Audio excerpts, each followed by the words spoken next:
My name is Daniela Pinheiro, and I was the first female appointed editor-in-chief of a political magazine in Brazil. I was also the first to be forced to resign due to the pressure of the Brazilian government and the lack of support from the news organization I used to work for and had helped to increase profits. Until then, I had spent almost 30 years as a political reporter, traveling across the world, covering topics ranging from fashion and soccer to violence and corruption and everything in between. My work was mentioned in the media industry as brave, distinctive, and relevant. I was invited to take this new position to move things up at the magazine. I heard that my upcoming mission would be finally bringing to the 20 years old publication a character, a DNA, a unique personality. I worked hard to do my best. During my 18 months at Época, the magazine won significant journalism awards for the first time. Twice, Best Media of the Year, Best Magazine in the country, and Best Magazine Design. On one evening in September 2019, I got a call from the CEO of Global Group, the largest media group in the country and which the magazine was part of, who spoke on behalf of the company's board of directors. He told me that I should publish an apology note to Jair Bolsonaro's family due to a story written about his daughter-in-law.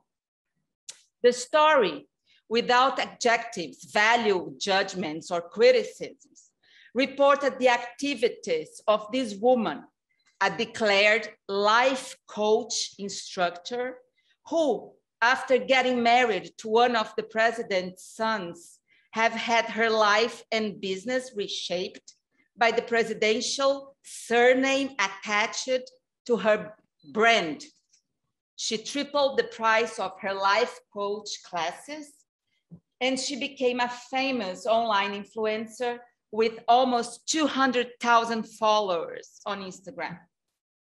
2 months before, I had decided to enroll a reporter at the president's daughter-in-law's life coach classes.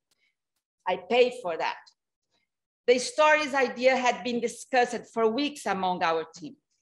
The 23 years old reporter patiently and gracefully followed her classes for 3 weeks. Full disclosure, he survived.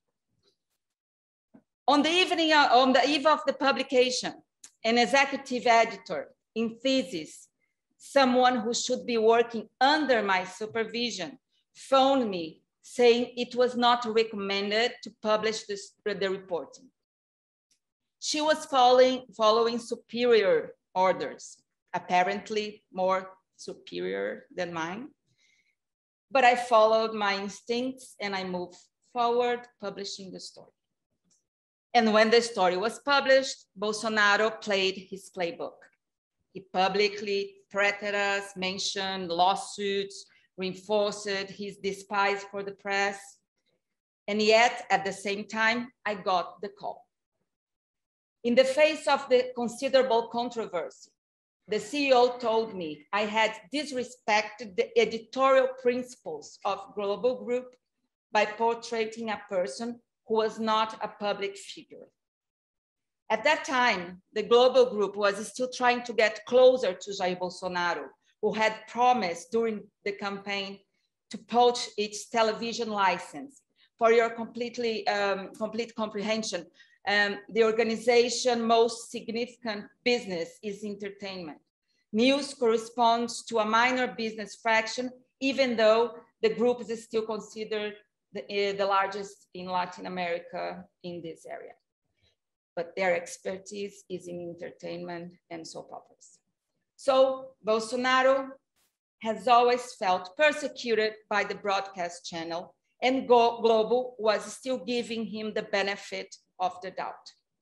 And it was his revenge time. The apology note was an outrageous request, and I hadn't done anything wrong. So I refused to write it and decided to quit my job.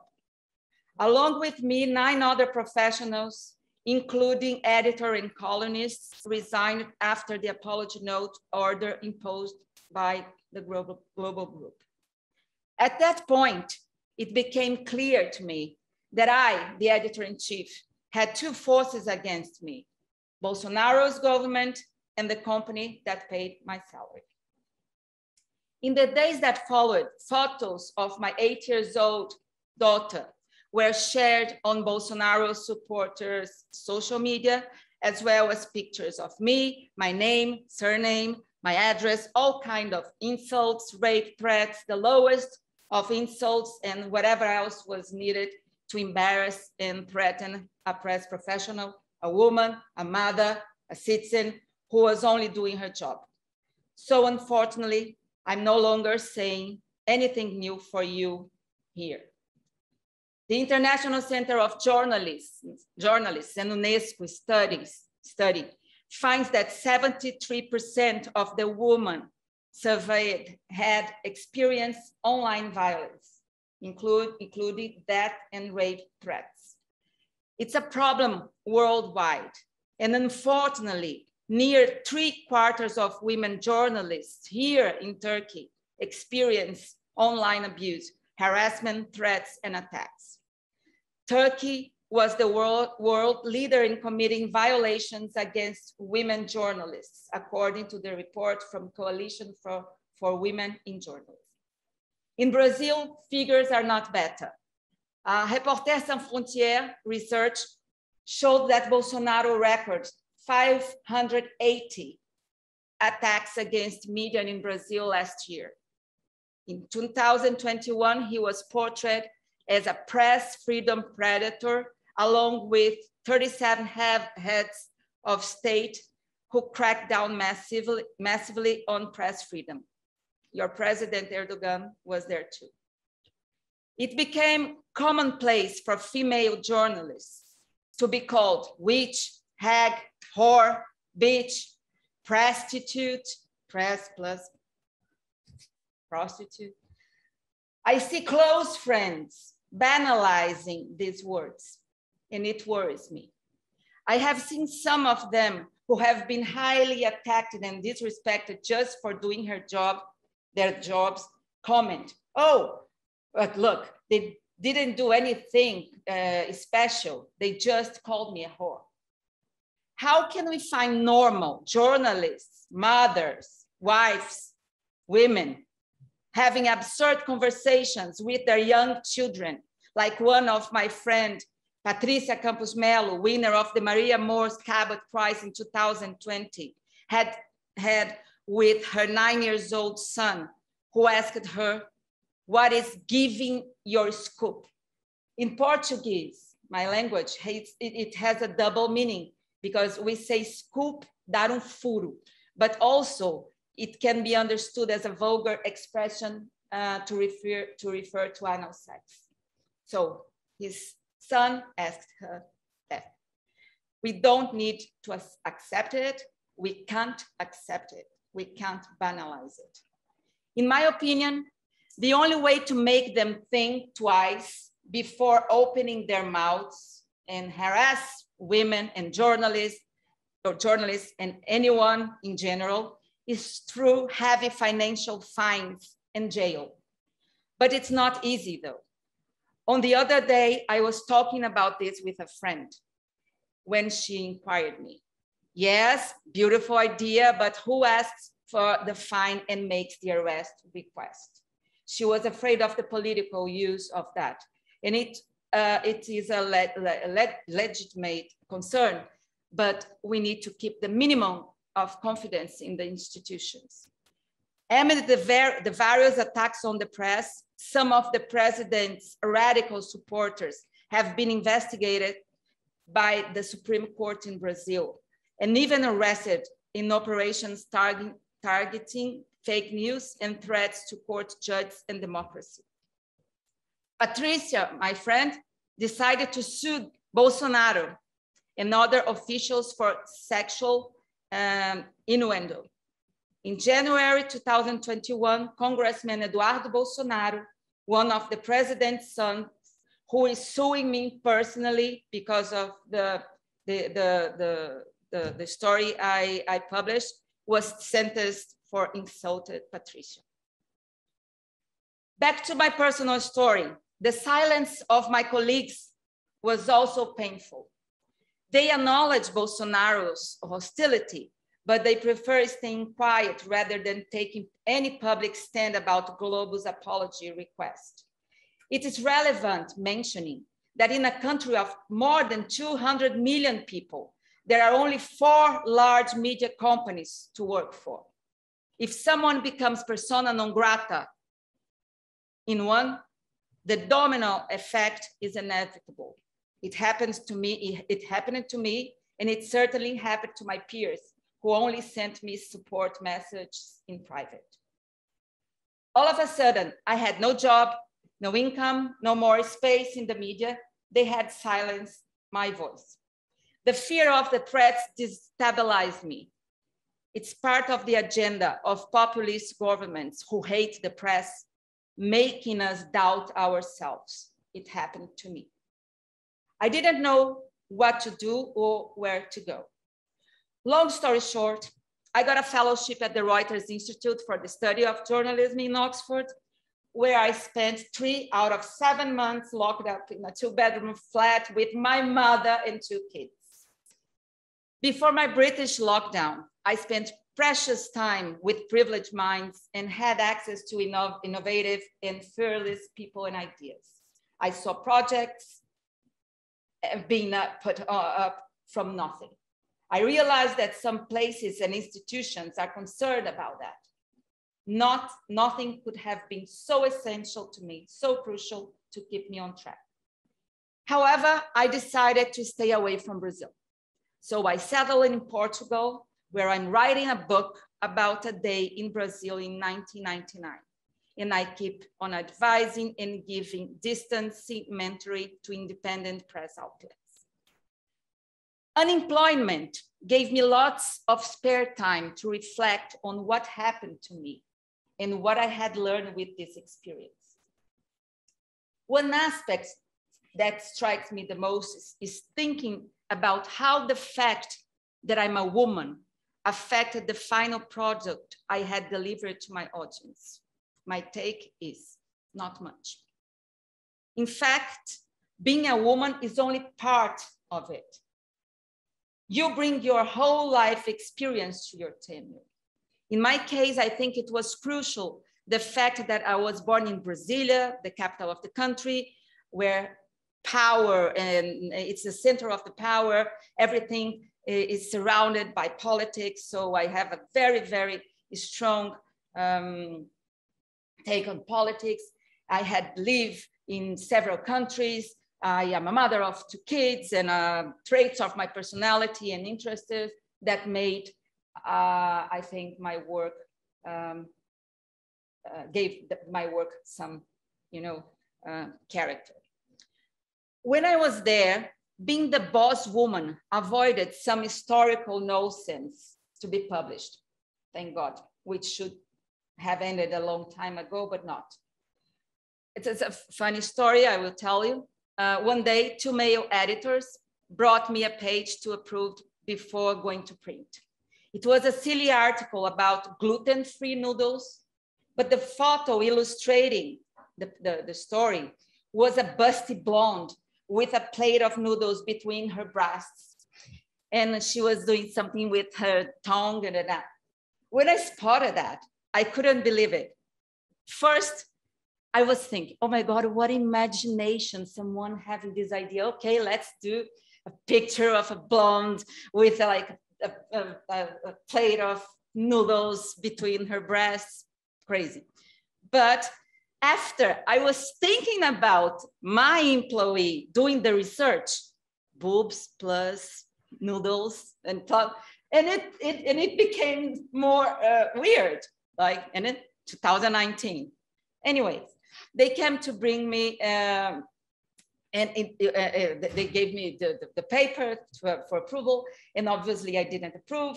And I made the obvious little speech about how it was unacceptable and etc. But they really didn't care. There was a genuine difficulty taking orders from a woman.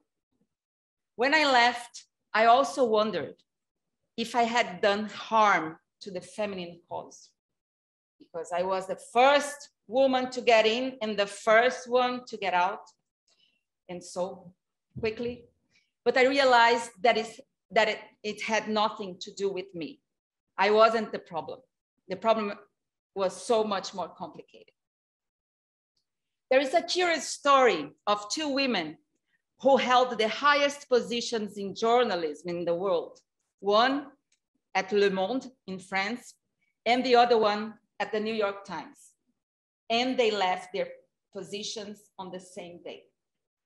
Both had embarked on an ambitious transformation plan into their newsrooms. Nathalie Nougaïhed was forced to resign. In the news coverage about her exit, reporters barely mentioned her decisive leadership in seeking to turn around an economically troubled newspaper and its hidebound ways, instead of quoting unnamed sources in Le Monde, complaining that she was very difficult to talk to. The same happened with Jill Abramson, the first woman to command the New York Times. Her temperament was the central point of the narrative in the papers. No words about the changes she implemented to improve the digital experience of the paper or how she made them get so much money. It was a rumored case. She found out she was paid less than her predecessor and complained. She was also analyzed all the time about her cold way of treating people. I always think about that. What did the people who wrote the stories about her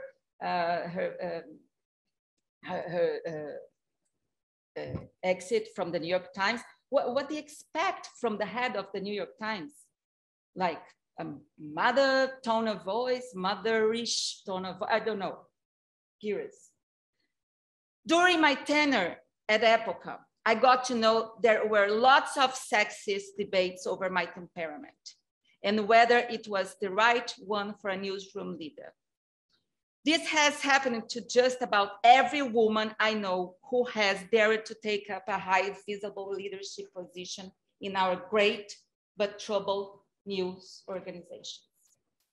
The terrain of humans' personal qualities and whether they truly belong in the public positions that remains a man's unquestioned privilege. In male leaders, this is called having high standards, and it's praised. Men are tough, demanding, challenging.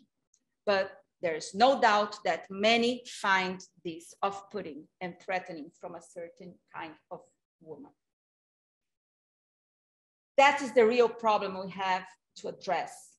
And it's much, much more complex than we can imagine, because it's about talking to a woman and listen to a woman and obey a woman. It's something that is taught in early childhood, which society and families should stimulate, promote as an unbreakable rule from early childhood. Mansplaining starts at the age of 8. I have a son, he's 12, and I need to, tell him all the time to pay attention and the way he's talking to his sister, or even talk to me. The boy who talks the loudest, the girl who lowers her voice for him to speak and shows off, will still have a long, long way ahead. Because I was the first woman to have that position in journalism in Brazil, I was always called to speak at events about women and how I got there, these kinds of things. The first thing I noticed is the audience. Always women. Once in Brazil, before I start speaking, I asked the audience what they are doing there. There were 3 men in the middle among 50 women. All of them were there representing the companies they work for. So they were obliged to be there. It was a professional duty. One said that the atmosphere was not really man-friendly.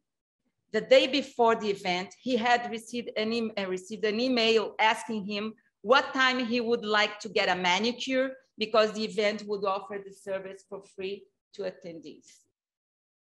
On another occasion, at the Festival of Journalism in Perugia, in Italy, 3 Stanford friends and I organized a panel on women and journalism. Same case, in the audience, only 2 men. I asked why they were there. One, very embarrassed, said he was just there accompanying his girlfriend. And the other said he was curious if we are going to say something different about the subject. In the absolutely majority of events about women, there are only women. We won't go anywhere like this. We need to engage men in this conversation in a way we still don't know how to do it. It's useless for us women not stop saying that mansplaining is wrong if men don't convince themselves that it really is.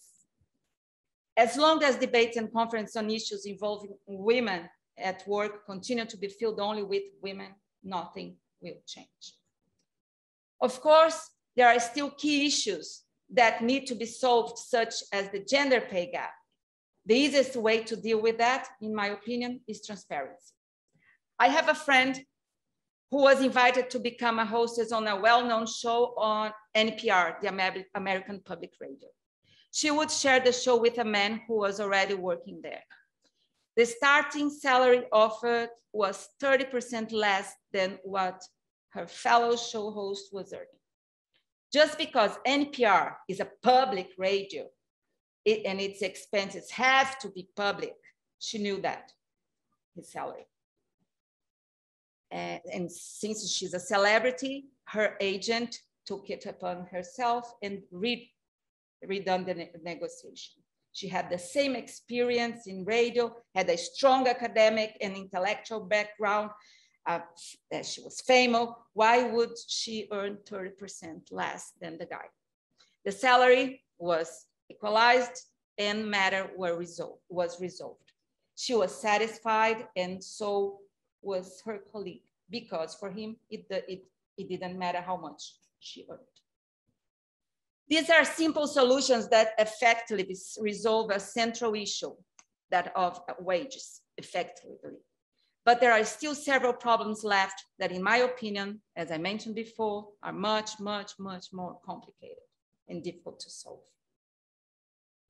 My view is that women should not be immune from criticism because they are women, nor should they be subjected to it just because of who they are.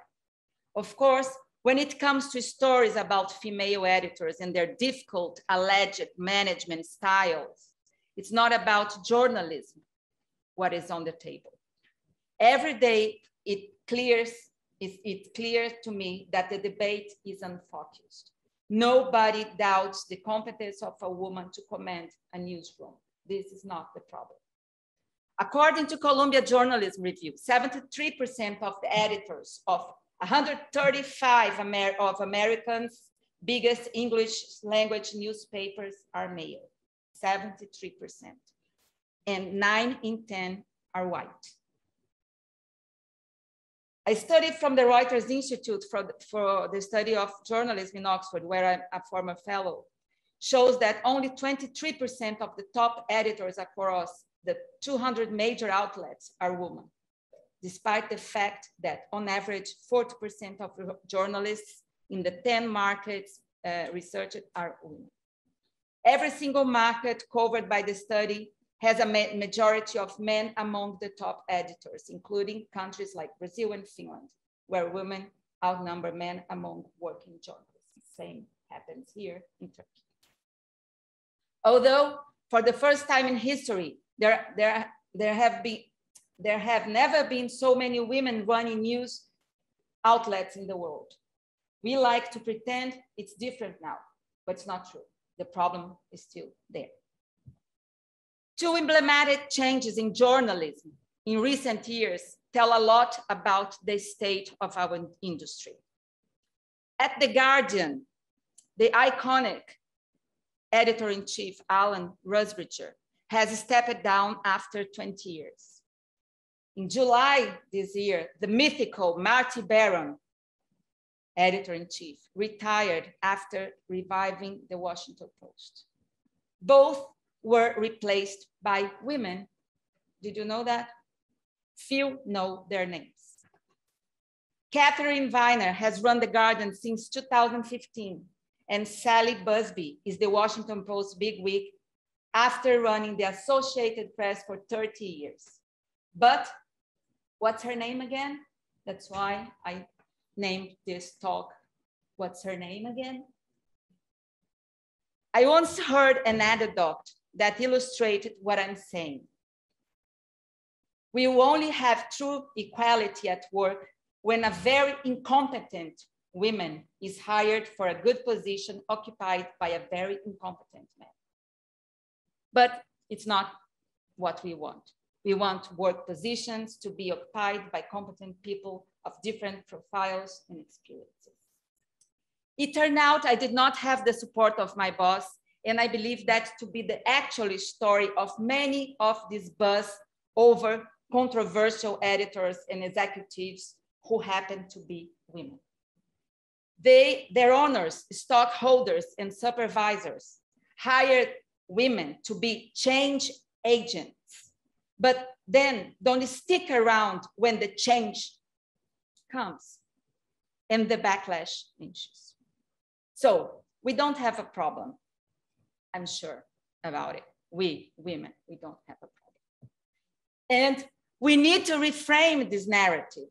The fact is women have less power than we think, and we are taught to think.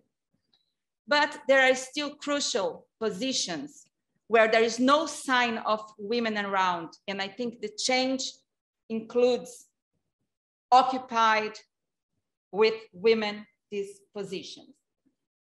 I believe it's imperative to have more significant immediate female presence in areas still known to be men's business. Even in, I'm talking about journalism. For example, chief financial officers, CFOs, for instance, people who call the shots, who decide how a company will spend its funds, its money, its income. Also, when it comes to programming the algorithms or deciding how the machine will move, those are still men's business. Learn to code, learn to deal with a budget, learn how to deal with balance sheets. What is a break even, a cost share, an ROI, a return of investments? I think we should do this and open our minds into this new brave world. Who has the money has the power. This conference is called New Media Rising, and it's a very inspirational name and fits perfectly when the free press is under global attack. And two journalists, Maria Ressa of the Philippines and Dmitry Muratov from Russia, were recipients of the Nobel Prize. The award made clear for us, journalists of all genders, scholars, ages, that resisting is the key. The world is paying attention to what we are writing, saying, broadcasting, playing. We need to do what Maria Ressa has been doing for years, speak out. She made her voice heard all over the world.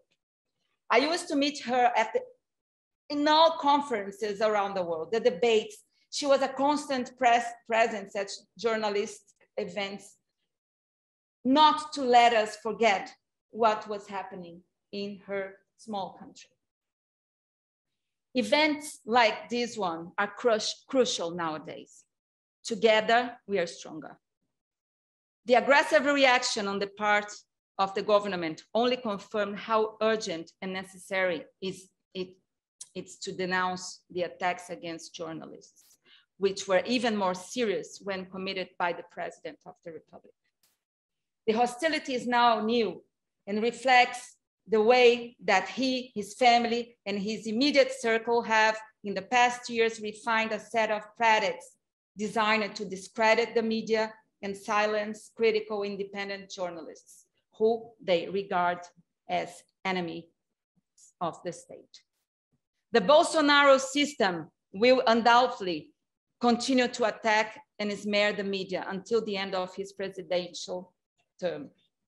Brazil's journalists will need a lot of resilience and courage to continue working and reinventing themselves to the public's trust.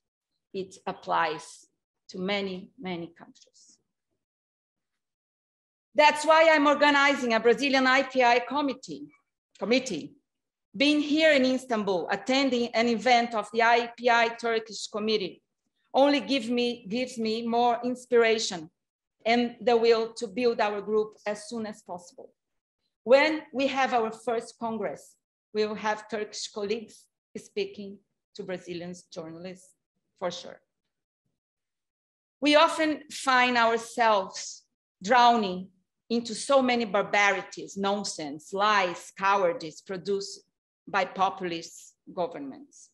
They play by the same playbook. In this way, Turkey, the Philippines, Brazil have never been so similar. We can no longer be shocked, spending time and energy with the absurdities produced and propagated by these people. That is what they want. So we have to take back control of the narrative. We have to recalibrate our focus. We know how the new autocrats use digital media to take power and then distort public discourse and squeeze out legitimate media voices.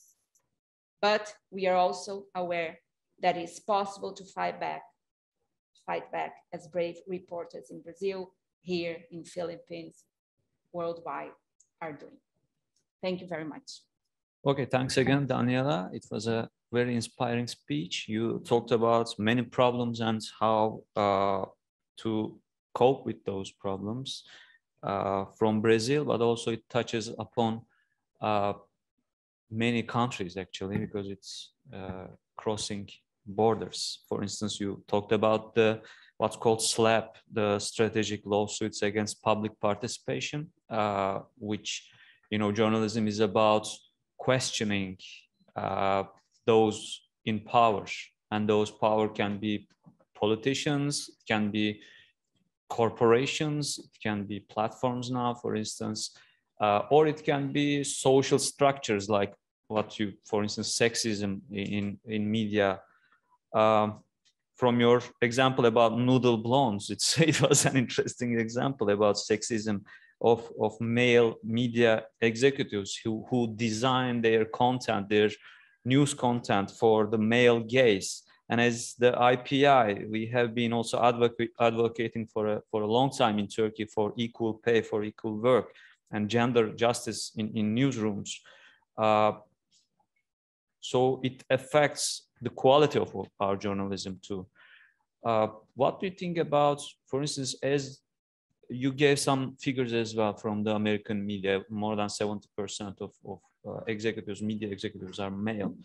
But I remember I read recently about IPI's history in Turkey. In 1960s, in Turkey there was an IPI Congress, and it was the first time that a female communication professor featured in a Congress as a speaker. Can you believe it's as late as the 1960s in Turkey? It was Nermin Abadan at that time, a doctor of communication. And since then, we have been discussing about all these issues, and somehow things in many countries didn't change for the good. Like in Turkey, I think it changed a little bit, not that much, but as you gave a lot of examples from the United Kingdom, for instance, The Guardian now has a female editor-in-chief, a woman editor-in-chief, Catherine Weiner. In the United States, there are some examples.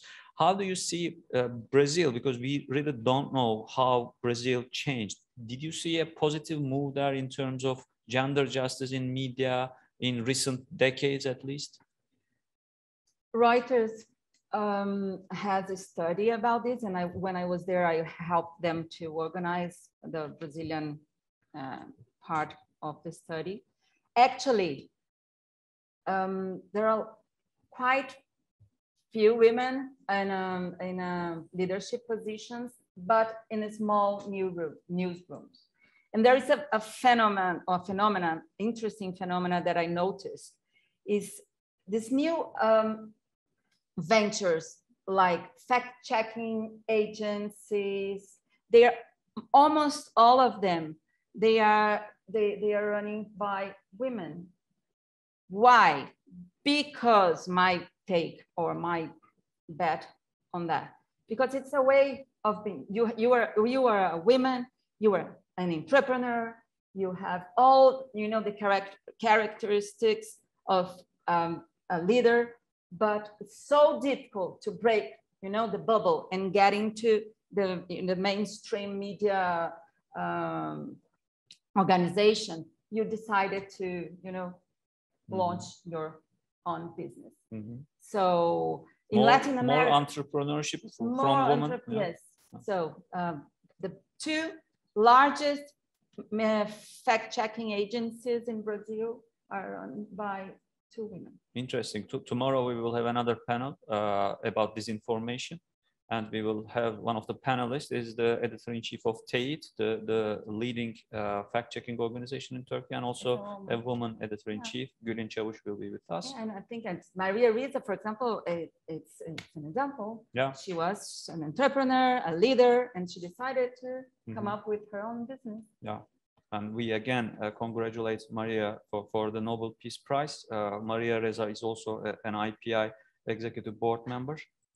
There is a question from Zoom, our Zoom audience: how to safeguard the safety of journalists against lawfare, civil society groups such as sleeping giants who are deplatforming the financial enablers of misinformation.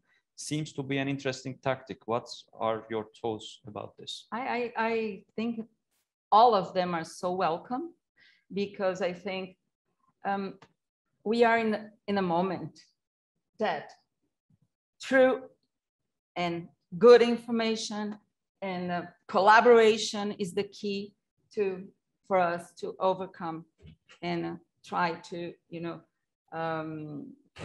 deal with this new normal situation.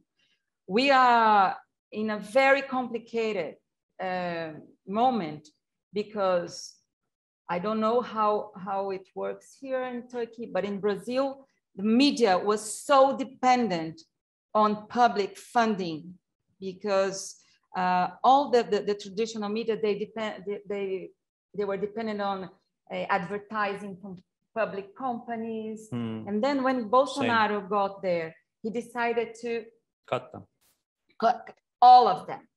So from all of the sudden, all media outlets, the traditional ones, they're completely lost. Is there polarization in Brazil, political, not political, on a social polarization? Like, are people supporting those news organizations, independent ones? Yes and no. In Brazil, we have this terrible characteristic that we don't like to pay for anything. Okay, same in Turkey. And we don't like to, and we don't support. We support if we are sitting out in our couch and trying to send some tweets and emails, but the effective,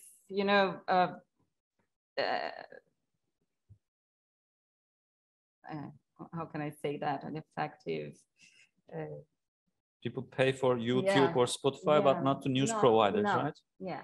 Even fact checkers, like how are they funded in Brazil, for instance? They funded by most of them other projects like media literacy or education. Grants or yes. Yeah, okay. And you speak 5 languages, you've seen many countries, you covered many different topics from soccer to fashion. And you won a lot of prizes, very prestigious prizes in Brazil, your journalism. Do you have, as a last question, do you have for the young audience here, communication students, journalism students, young reporters, how you get the story ideas, and what's the best take for them. What can be the best take today for them, if there is just one lesson that they take about story ideas, about how to produce a high quality news content? What should they do? I have to say one thing: try to cover a subject that is not into your comfort zone. Try to, if you are a political reporter, try to investigate some soccer corruption scandal.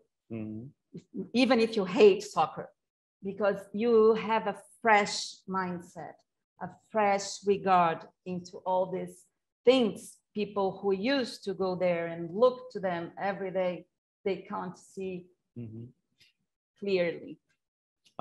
What's your favorite story of yourself and favorite story written by someone else? My favorite story about myself, I think it should be, written. In the future. In the future, because I can't read my articles when they are published. I never came back to them, so because otherwise I get depressed. Oh my God, it's terrible. So I put this word here. I should use another one. And my favorite report, there is one interview that I had in my mind and I never forgot. It was published in 1999. I remember this clearly, in a Sunday supplement called Life from the Guardian. It doesn't exist anymore. And it was an interview done by Lynn Barber. Lynn Barber was an iconic British reporter. Back then she was, I don't think, 75 years old. And she was interviewing Marianne Faithfull, the singer, who is a crazy woman, an ex-girlfriend from Mick Jagger. So, and they had a fight during the interview, and the interview is all about the fight. So I'm a political reporter, but the interview I would love to, to do in my life would be something like this. So you are planning a fight? A fight. Okay. Thank you so much, Daniela. Thank you. Thank you.